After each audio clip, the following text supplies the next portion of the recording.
Hi, everyone. This is Dr. Alicia Shelley here for your Facebook Live, How to Stay Consistent with Your Weight Loss Journey. Now, I have one of the major questions that I get from my patients is how to stay consistent, how to stay motivated. Because most of us know that this weight loss journey is not something that's like a month or 2 months. This is something that's more of our lifestyle. This is a change that is happening so we can get to a place where we want to be. But the question is how to stay consistent, how to stay engaged, how to keep going. And so I have a few tips today that'll help you with that actual question. So let's talk about it. How to stay consistent in your weight loss journey. Consistency, consistency, consistency. This is the one thing that will help you not only lose weight, but maintain your weight. When you are consistent with how you're eating, when you are consistent with how you're moving, when you're consistent with the small things, how you're planning for your meals, it will help with the big things. It's very interesting. When I see my patients and we talk about it when they first come in, the small things that they can do. And I see when they come back for a follow-up, just how much they've improved a lot. And I ask them, I'm like, what made a difference between, a couple months since we saw each other? They're like, well, I was consistent. They weren't perfect now. They were just consistent. So the one thing you'll notice is that with this weight loss, you're not going to be 100% perfect, and that's okay. But as long as you stay consistently doing things, even if you get off track, getting back on it, you'll see success. So let's dive in. But before we dive in, tell me, what are your biggest challenges to staying consistent? What stops you from being consistent? One of the biggest challenges for me is just time. Finding time to do things, making sure that I implement the exercise in my schedule, making sure I implement the planning my meals. When I plan my meals for the week, oh boy, am I on top of it. You can't tell me nothing, especially when I'm able to plan my meals and make sure that I know exactly what I'm eating. But some weeks are hard. But why is it hard for you? So post in the comments, #replay, or if you're watching this live, why is it hard for you to stay consistent? Well, like for most people, it's your schedule.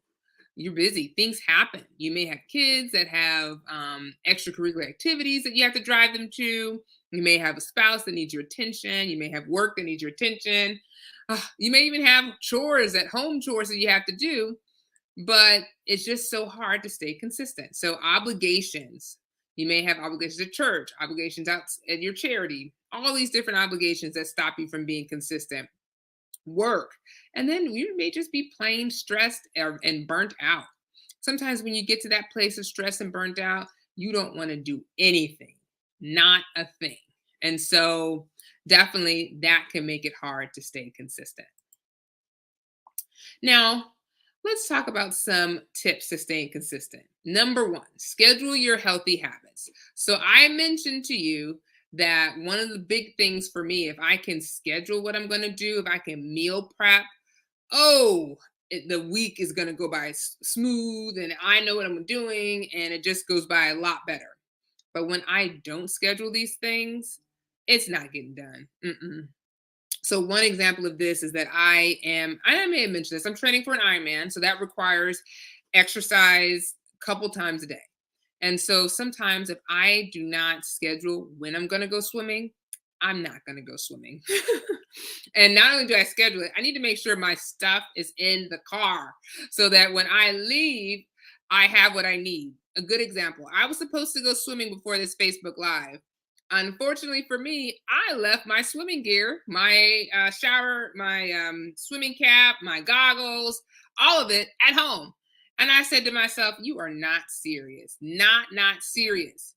You knew you were going to go swimming and you left it at home. So it's important to schedule your healthy habits. Plan out your day when you plan to do it. Because if you plan it, you're going to get it done, even if you don't particularly care for it. I'm not the biggest swimmer, but I know I have to do it because I do not want to drown for this Ironman. So I got to keep swimming. But anyway, the next thing is set realistic goals for yourself. Sometimes we have huge goals we want to accomplish, and because we are, we're just going.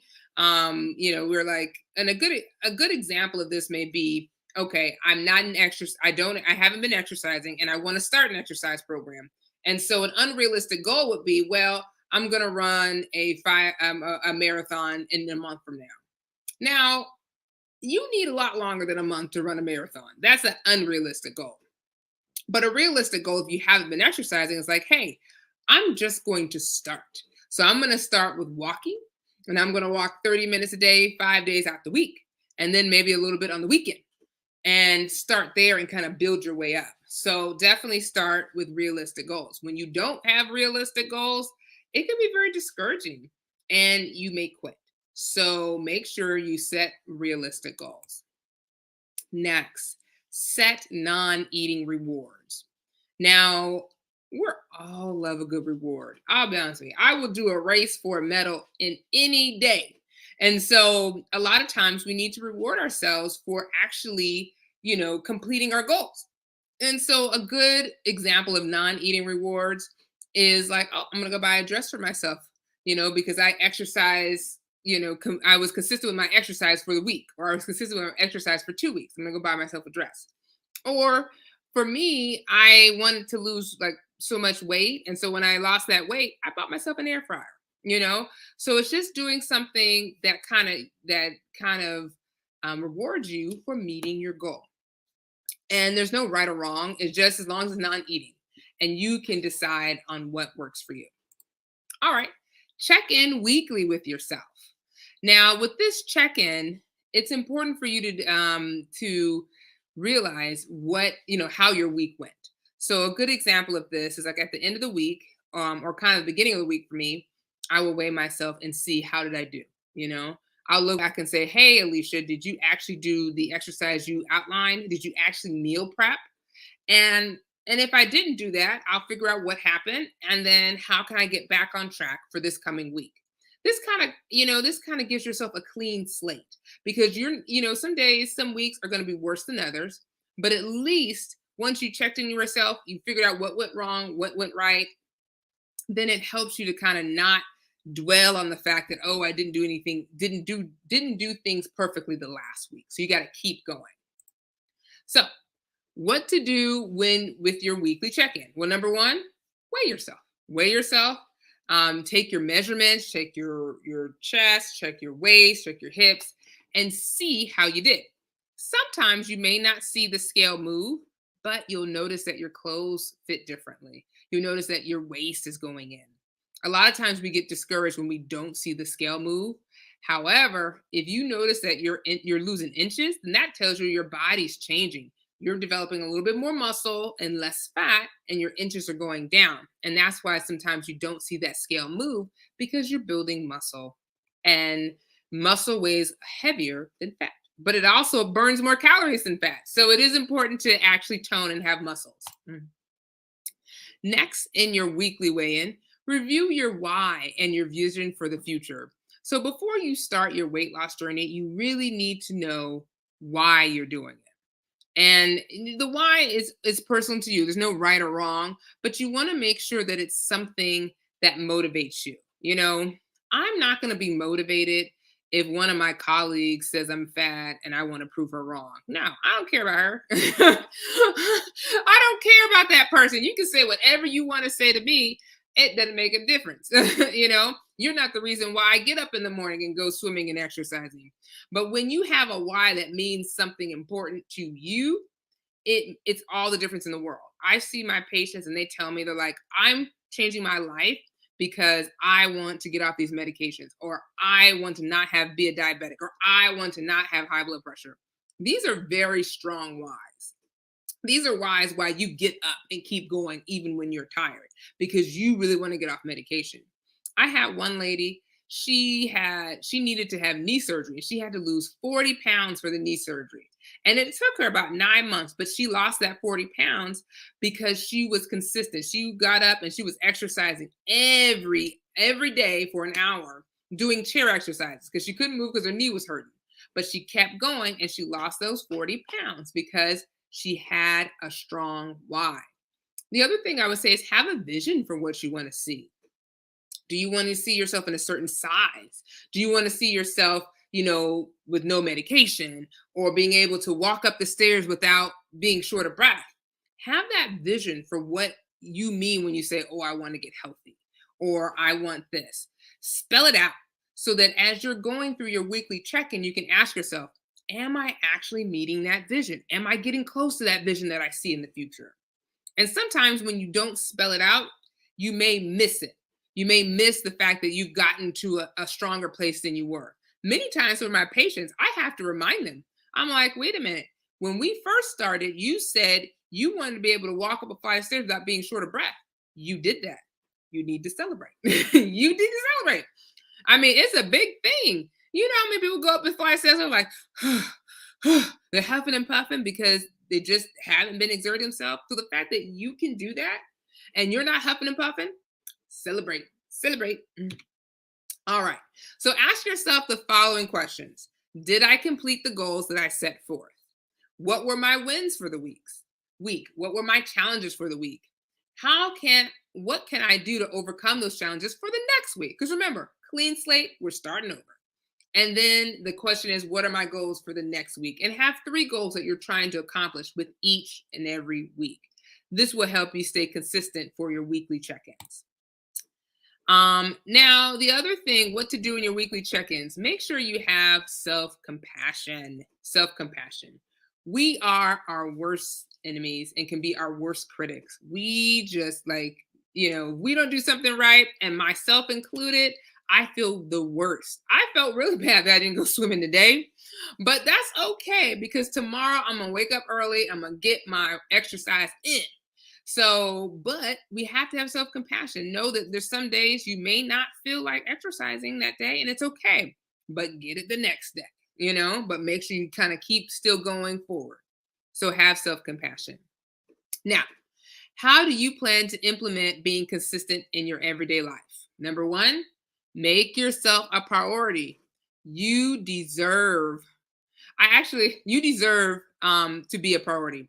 I love the Geico commercial where the guy was like, you deserve to save. And the guy's like, what? You deserve to save. And he starts crying.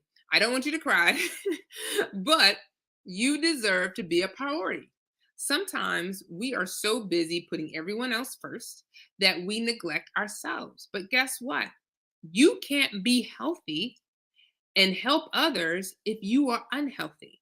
So you have to make yourself a priority. Now, I'm not saying that you can't spend time with your kids, spend time with family, but I'm just saying make sure that you're putting yourself as a priority, getting your exercise in, making sure you meal prep for the week. Stop making excuses. You deserve to be a priority. Okay? Also, decide what you want to do to stay consistent. I know I've given you some things to think about. I mentioned having meal prepping. I mentioned, sticking to a schedule. Decide one thing that you're going to do to stay consistent and then schedule it. Whatever it is, schedule. Because if you don't, you'll be like, I'll do it in an hour. I do it tomorrow. I do it the next day. And you know what? It's like you keep pushing off. You'll never finish. So schedule it. All right. I'm going to give you a bonus because the other way how you stay consistent is with accountability. Now you may be like, what are you talking about? What do you mean by accountability? Accountability can be several things.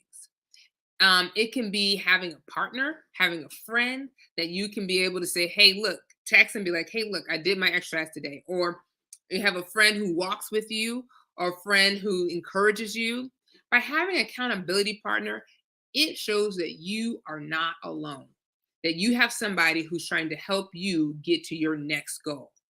And sometimes people have accountability partners on Facebook groups where they're like, hey guys, this is your exercise group. This is what I did. I did my exercise today. And everybody's like, yeah, you. And that's okay. By having somebody who helps you to stay accountable, helps you to keep going. Now, the question is, how do you find an accountability partner? Because not everybody is the best accountability partner. I have many patients that tell me that their spouse or their significant other is not their accountability partner. They're too mean, they're too honest, and they make them feel bad.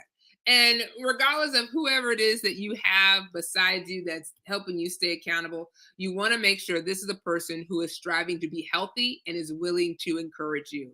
A lot of times, our spouses, our significant others can be people who actually tempt us, right? They'll bring into the house all these candies and cookies and things that make us tempt us. But if you have somebody who's striving to be healthy just like you, it helps them not to bring in those bad things into the house. But and your accountability partner can be a friend, it can be a trainer that you hire at the gym, or you can even hire a trainer outside the gym that comes to your home to work out. So it has to be somebody you can join a group or a class where you can go in and work out together. And that helps you because you have other people trying to strive to do the same thing. So it makes it a lot easier to keep going. Or you can have, just a good friend or family member. I had one patient, they had a Zoom call twice a day where they would get on and they would do exercise together. And even though they were in different states, different cities, this helped them to stay accountable. And they were able to lose weight. Why? Because they showed up. They knew at I don't know what time, let's say 8 o'clock in the morning, 8 o'clock in the evening, somebody was going to be on the Zoom call and you're doing your exercises. Now, how to get the most out of your accountability partner. Number one, find out what their weight loss goals are and find out what your weight loss goals are and see how you guys can achieve it. You may have different goals, and that's okay. Many times with my friends, we'll just have like a text chain, like our WhatsApp group, where we're like, "Hey, I exercised today," and we're like, yes, you can do it." Similar to a Facebook group, or I'll text my friend, "Hey, I exercised. Did you exercise?" He's like, "Oh yeah, I exercise." And so we keep each other accountable that way by having somebody who we can trust. Also, you guys will get together and decide on what works for you, whether it's like you guys are going to meet up for a weekly meeting to go exercise on the trail, or you're going to do like a text, or you're going to do a Zoom call, whatever it is, you decide on how you all can keep each other accountable and what it is you want them to keep you accountable for. And then last but not least, set them a reminder on your schedule on when you will meet, schedule it, schedule it, schedule it. So that's extremely important. Now, in the comments, write down how do you plan to stay accountable in your everyday life. And then your homework is post what it is and let us help you to stay accountable. So for your free resource, go to drshelleymd.ck.page /begin to receive your 5 secrets to beginning your weight loss journey and sign up for our weekly newsletter where we give you lots of tips on how you can stay active and stay consistent with your weight loss. Thank you so much for joining us today for this Facebook Live, and I hope you have a wonderful rest of your day.